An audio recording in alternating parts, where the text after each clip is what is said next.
پلیدها. چی شد یوز؟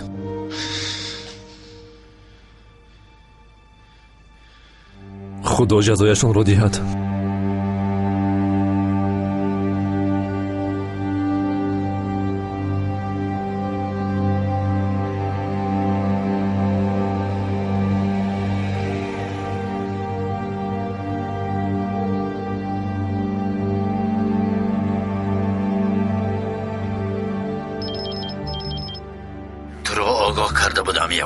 با فکرم این دفعه مرا خوب گوش میکنی.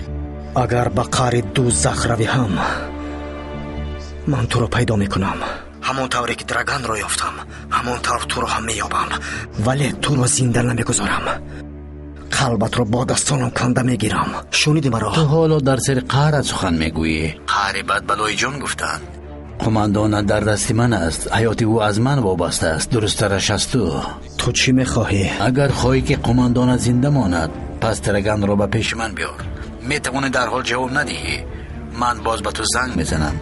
حالا که اندیشه داری فقط نگوی که آن حدودی که من معلوم کردم وجود ندارد. اکنون نیروی مرا احساس کردی. یک فرمان دادم قماندانت را دوان به نزد من آوردند. رفیقانت تنها ماندند. تو هم بیچاره و تنها ماندی. فراموش نکنید من حالا به شما مراجعت دارم. این حالا آغاز کار است. باور کن تو نمیخوای که چنین دشمن داشته باشی.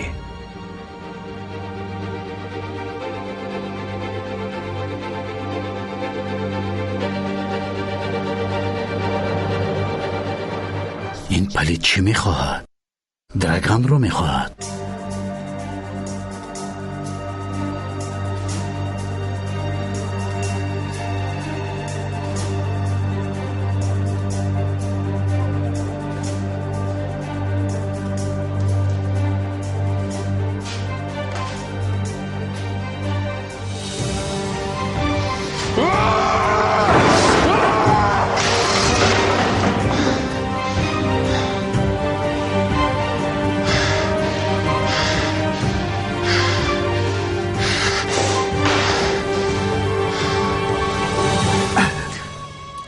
کسی که نباشد بگذار کلمه‌اش رو عرضه کند، من خودم او را نابود میکنم.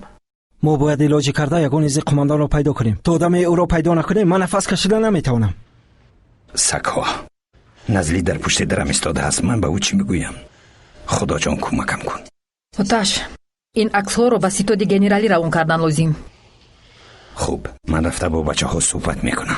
من هم با پلیس ها روان میکنم.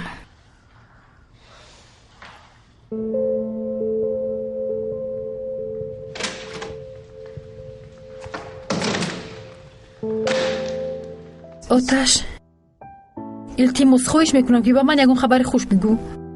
تو با من باور داری نزلی؟ استغفرالله گوی اوتاش، البته که باور دارم. چی واقع شد؟ حادثه بد شده است مگر؟ پدر من زنده است اوتاش؟ سفسطه نگوی، البته که زنده است. پس او در کجا است اوتاش؟ کی به او آسیب رسانده است؟ وی در کجاست؟ نزلی خواهش میکنم به من باور کن. ما پدرت رو میابیم. خوب پدری تو پدری من هم هست. با اتاق کاری قماندان در آمده آنجا انتظار شو. از تو خواهش میکنم به من باور کن. شنیدی مرا؟ به من باور کرده آرام شو. فهمیدی؟